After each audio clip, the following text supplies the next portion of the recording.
Hello friends, welcome back to moms yummy food kitchen channel. ఇవాల్టి special ఎంతో టేస్టీగా ఉండే కొత్తిమీర వంకాయ కారం. తక్కువ టైంలో తక్కువ స్పైసెస్ యూస్ చేసి ఎక్కువ టేస్టీగా ఉండేలాగా ప్రిపేర్ చేసుకునే కొత్తిమీర వంకాయ కారం. మరి దాని ప్రాసెస్ ఏంటో చూసేద్దామా? దానికోసం ముందుగా ఒక మిక్సర్ జార్ తీసుకొని అందులోకి 4-5 పచ్చిమిరపకాయలు తొడాలు తీసేసి శుభ్రంగా వాష్ చేసేసుకొని వాటిని మిక్సర్ జార్లోకి వేసేసుకోవాలి. కారం మరీ ఎక్కువగా కావాలి అనుకుంటే ఇంకా 2-3 ఎక్కువ వేసుకున్నా కూడా సరిపోతుంది. లేదు తక్కువగా ఉండాలి కారం అనుకుంటే 5-6 వేసుకుంటే సరిపోతుంది 1/2 కిలో వంకాయలకి.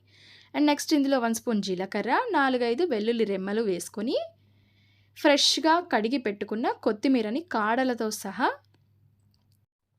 మిక్సర్ జార్లో వేసేసుకోవాలి. ఇక్కడ కొత్తిమీర నాటు కొత్తిమీర తీసుకుంటే మనకి టేస్ట్ అనేది చాలా బాగుంటుంది కర్రీకి. సో ఇక్కడ నాటు కొత్తిమీరని తీసుకొని కాడలతో సహా ఇందులో వేసేసి 1 స్పూన్ వరకు వాటర్ని కూడా యాడ్ చేసుకొని మూత పెట్టేసి దీనిని స్మూత్గా పేస్ట్ లాగా బ్లెండ్ చేసుకోవాలి. తర్వాత 1/2 కిలో వరకు వంకాయల్ని తీసుకొని దానిని సాధ్యమైనంత సన్నగా ముక్కల్లాగా కట్ చేసుకోవాలి. ఎందుకంటే సన్నగా ముక్కల్లాగా కట్ చేసుకుంటే మనకి ముక్కలు అనేవి త్వరగా మగ్గిపోతాయి. కాబట్టి సన్నగా కట్ చేసుకోవాలి. ఇక్కడ నల్ల వంకాయలు తీసుకోవచ్చు, తెల్ల వంకాయలు తీసుకోవచ్చు. ఇక్కడ నేను గుత్తి వంకాయలు తీసుకున్నాను. అండ్ ఈ ముక్కలు నల్లబడకుండా సాల్ట్ వాటర్లో కట్ చేసి వేసేసుకుంటే మనకి ముక్కలు అనేవి నల్లబడవు. నెక్స్ట్ స్టవ్ ఆన్ చేసుకొని స్టవ్ మీద ఒక కడాయి పెట్టుకొని అందులో 4 to 5 టేబుల్ స్పూన్స్ వరకు ఆయిల్ వేసుకోవాలి. వంకాయలకి ఆయిల్ అనేది ఎక్కువగా ఉంటేనే టేస్ట్ అనేది బాగుంటుంది.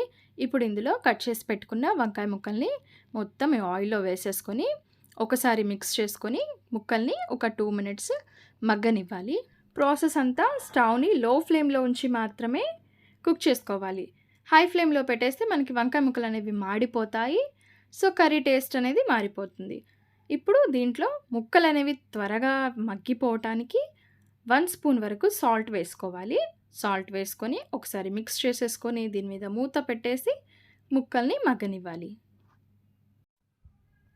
5 మినిట్స్ తర్వాత మూత తీసి చూస్తే మనకి ముక్కలు అనేవి 50% వరకు మగ్గిపోయి ఉంటాయి. దీనిని మళ్ళొకసారి మిక్స్ చేసుకొని మూత పెట్టేసి ఇంకొక 2 మినిట్స్ కుక్ చేసుకోవాలి. ఇలా మధ్య మధ్యలో తీసి ముక్కల్ని మిక్స్ చేసుకోకపోతే మాడిపోతాయి. ఇప్పుడు మనకి ముక్కలు అనేవి కంప్లీట్గా మగ్గిపోతాయి.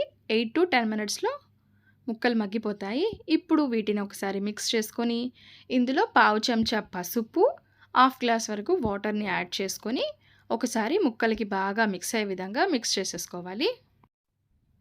వాటర్ యాడ్ చేసుకున్న తర్వాత మూత పెట్టేసి ముక్కల్ని కాస్త మగ్గనివ్వాలి. తర్వాత ఇందులో మనం ముందుగా మిక్సర్ జార్లో వేసి తర్వాత ఇందులోకి మనం ముందుగా పేస్ట్ చేసి పెట్టుకున్న కొత్తిమీర, పచ్చిమిరపకాయ పేస్ట్ని ఇందులో వేసేసుకోవాలి. ఇప్పుడు ఒకసారి ముక్కలన్నీ బాగా మిక్స్ అయ్యే విధంగా మిక్స్ చేసుకొని సాల్ట్ని అడ్జస్ట్ చేసుకొని టేస్ట్ చూసుకొని మూత పెట్టేసి స్టవ్ని లో ఫ్లేమ్లో ఉంచేసి దీనిని ఒక 10 మినిట్స్ వరకు కుక్ చేసుకోవాలి. ఎందుకంటే మనకి కొత్తిమీర కారం అనేది ముక్కలకి బాగా పట్టడానికి. 10 మినిట్స్ తర్వాత స్టవ్ ఆఫ్ చేసేసుకోవటమే.